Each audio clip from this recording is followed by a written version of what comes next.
I'm Hugh Hewitt in the ReliefFactor.com studio. Good morning, Senator Tom Cotton. How are you? Good morning, Hugh. It's great to be on with you. Thank.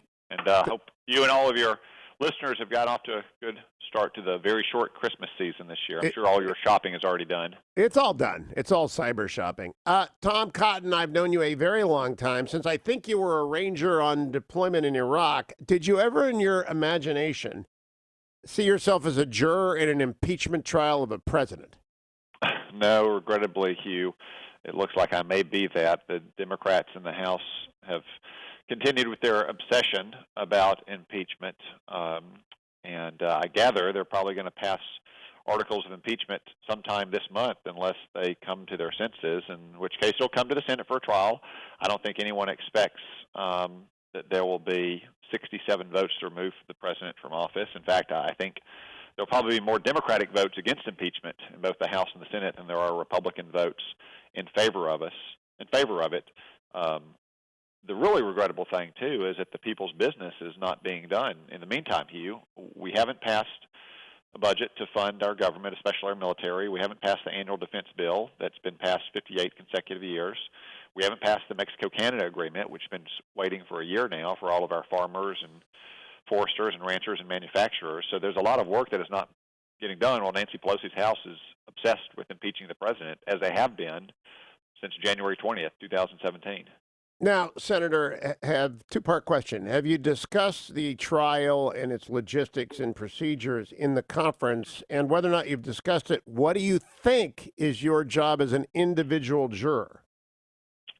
Hugh, we've had some preliminary discussions about the basic rules of impeachment proceedings in the Senate. You know, we have Senate impeachment rules, even though impeachments of presidents are pretty uncommon.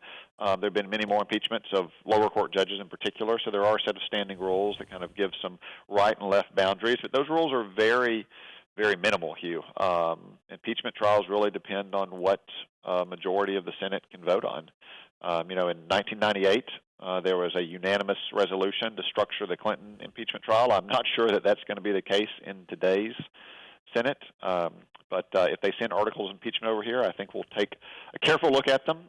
From what I've read in the news, some of them might deserve immediate dismissal. You know, if, for instance, they say that the president or his aides litigating their constitutional prerogatives in court is de facto evidence of obstruction of justice, but also believe the president wants to actually put on a genuine defense of his actions. That's what I've heard from him, in his public statements and from my conversations with people in the White House, that he views the Senate as a place where he can actually get a fair proceeding to present the evidence and arguments in his defense, unlike Senator, the Star Chamber in the House. Some of your colleagues, including Senator Klobuchar and Senator Warren, have already declared their belief in the president's guilt. Ought they to recuse themselves from this proceeding?